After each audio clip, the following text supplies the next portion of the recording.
എല്ലാവർക്കും കേരള ഫുഡ് വേൾഡിൻ്റെ പുതിയൊരു എപ്പിസോഡിലേക്ക് സ്വാഗതം. ഇന്ന് നമ്മൾ ഉണ്ടാക്കാൻ പോകുന്നത് വളരെ ഈസി ആയിട്ട് ഉണ്ടാക്കാൻ പറ്റുന്ന ഒരു സിമ്പിൾ ബീൻസ് മെഴുക്കുവരട്ടിയാണ്. അപ്പോൾ നമുക്ക് നോക്കാം ഇതെങ്ങനെയാണ് ഉണ്ടാക്കുന്നതെന്ന്.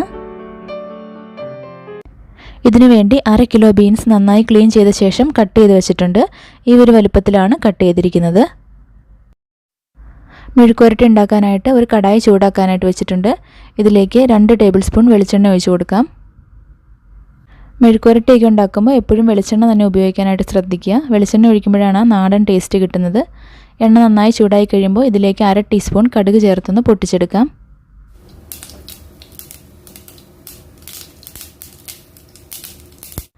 കടുകെല്ലാം പൊട്ടിക്കഴിയുമ്പോഴേക്കും ഇതിലേക്ക് 1/4 കപ്പ് തേങ്ങാക്കൊത്ത് ചേർത്ത് കൊടുക്കാം. ഇത് ഓപ്ഷണലാണ്, നിങ്ങൾക്ക് താല്പര്യം ഉണ്ടെങ്കിൽ മാത്രം ചേർത്താൽ മതി. മെഴുക്കുവരട്ടിയിൽ തേങ്ങാക്കൊത്ത് ഇടയ്ക്ക് കടിക്കുമ്പം നല്ല ടേസ്റ്റാണ്.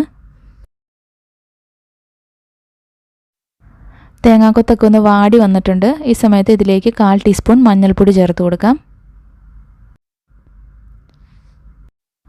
ജസ്റ്റ് ഒന്ന് മിക്സ് ചെയ്തെടുക്കുക. എണ്ണ നല്ല ചൂടായിട്ടിരിക്കുന്നതുകൊണ്ട് പെട്ടെന്ന് തന്നെ ഇതിൻ്റെ പച്ചമണം മാറി കിട്ടും, കരിഞ്ഞു പോകരുത്. ഇനി ഇതിലേക്ക് മീഡിയം സൈസിലുള്ള 2 സവാള നീളത്തിൽ കട്ട് ചെയ്ത് വെച്ചിരിക്കുന്നത് ചേർത്ത് കൊടുക്കാം. ഇതിൻ്റെ കൂടെ തന്നെ കട്ട് ചെയ്ത് വെച്ചിരിക്കുന്ന ബീൻസ് ചേർത്ത് കൊടുക്കാം. 5 പച്ചമുളക് നീളത്തിൽ അരിഞ്ഞ് ചേർത്ത് കൊടുക്കാം. പച്ചമുളകിൻ്റെ എണ്ണം നിങ്ങളുടെ എരിവിനനുസരിച്ച് കൂട്ടുകയോ കുറയ്ക്കുകയോ ചെയ്യാവുന്നതാണ്. കുറച്ച് കറിവേപ്പില ഇട്ട് കൊടുക്കാം. 1 ടീസ്പൂൺ ഉപ്പ് ഇപ്പോൾ ചേർത്ത് കൊടുക്കാം. ആവശ്യമുണ്ടെങ്കിൽ നമുക്ക് പിന്നെ ചേർക്കാവുന്നുള്ളൂ. ഇനി എല്ലാം കൂടി നന്നായിട്ടൊന്ന് മിക്സ് ചെയ്തെടുക്കാം. ഇത് നമുക്ക് ഈസി ആയിട്ട് ഉണ്ടാക്കിയെടുക്കാൻ പറ്റുന്ന ഒരു മെഴുക്കുവരട്ടിയാണ്. ഇതിനകത്ത് നമ്മൾ സവാളയൊന്നും സെപ്പറേറ്റ് വഴറ്റേണ്ട ആവശ്യമൊന്നുമില്ല.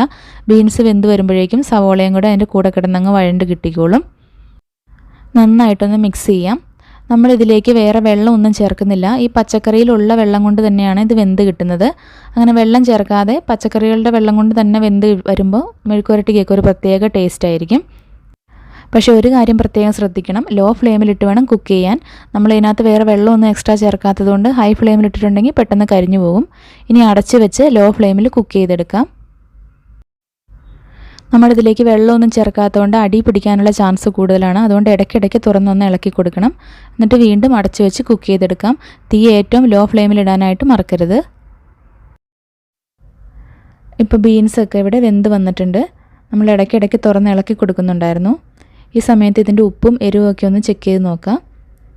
ആവശ്യത്തിനനുസരിച്ച് ഉപ്പ് ചേർത്ത് കൊടുക്കുക. കുറച്ച് ഉപ്പ് കുറവാണ്, ഞാൻ ഒരു 1/4 ടീസ്പൂൺ ഉപ്പും കൂടെ ചേർത്ത് കൊടുക്കുന്നുണ്ട്. ഇതിലേക്ക് 1/4 ടീസ്പൂൺ കുരുമുളക് പൊടിയും കൂടെ ചേർത്ത് കൊടുക്കാം. കുരുമുളക് പൊടിയുടെ അളവും നിങ്ങളുടെ എരിവിനനുസരിച്ച് കൂട്ടുകയോ കുറയ്ക്കുകയോ ചെയ്യാവുന്നതാണ്. നല്ലതുപോലെ ഒന്ന് മിക്സ് ചെയ്തെടുക്കാം. ഇനി ഇത് അടച്ച് വെക്കേണ്ട, തുറന്ന് വെച്ച് തന്നെ ഇടയ്ക്കിടയ്ക്ക് ഇളക്കി കൊടുത്ത് 2-3 മിനിറ്റും കൂടി ഒന്ന് ഡ്രൈ ആക്കിയെടുക്കാം. മെഴുക്കുവരട്ടി ഇപ്പോൾ ഡ്രൈ ആയിട്ട് വന്നിട്ടുണ്ട്. നമ്മൾ സവാളയും ബീൻസും എല്ലാം കൂടെ ഒന്നിച്ചാണ് ചേർത്തത്. സെപ്പറേറ്റ് ആയിട്ട് സവാള വഴറ്റിയിട്ടൊന്നുമില്ല. പക്ഷേ ബീൻസ് വെന്തപ്പോഴേക്കും സവാളയും നന്നായിട്ട് വഴണ്ട് വന്നിട്ടുണ്ട്. ഇനി അവസാനമായിട്ട് നമുക്കിതിലേക്ക് കുറച്ച് പച്ച വെളിച്ചെണ്ണ ഒഴിച്ചു കൊടുക്കാം. ഒരുപാടൊന്നും വേണ്ട, 1/4 ടീസ്പൂണിലേക്കാളും താഴെ മതി. ഒരു 5-6 ഡ്രോപ്സ് ഇങ്ങനെ ഒന്ന് ഒഴിച്ചു കൊടുക്കാം. ജസ്റ്റ് ഒന്ന് മിക്സ് ചെയ്ത ശേഷം 2 മിനിറ്റ് അടച്ചു വയ്ക്കാം. അതിനുശേഷം സെർവ് ചെയ്യാം. അങ്ങനെ വളരെ ഈസി ആയിട്ട് ഉണ്ടാക്കാൻ പറ്റുന്ന നമ്മുടെ സിമ്പിൾ ബീൻസ് മെഴുക്കുവരട്ടി ഇവിടെ റെഡി ആയിട്ടുണ്ട്. വളരെ ടേസ്റ്റിയാണ്, പെട്ടെന്ന് തന്നെ നമുക്ക് ഉണ്ടാക്കിയെടുക്കാനും പറ്റും. നിങ്ങളെല്ലാവരും ഒന്ന് ട്രൈ ചെയ്ത് നോക്കണേ. വീഡിയോ ഇഷ്ടമാണെങ്കിൽ ഒന്ന് ലൈക്ക് ചെയ്യാനും ചാനൽ ഇതുവരെ സബ്സ്ക്രൈബ് ചെയ്തിട്ടില്ലെങ്കിൽ ഒന്ന് സബ്സ്ക്രൈബ് ചെയ്യാനും കൂടി മറക്കല്ലേ. അപ്പോൾ പുതിയൊരു വീഡിയോ ആയിട്ട് നമുക്ക് വീണ്ടും കാണാം.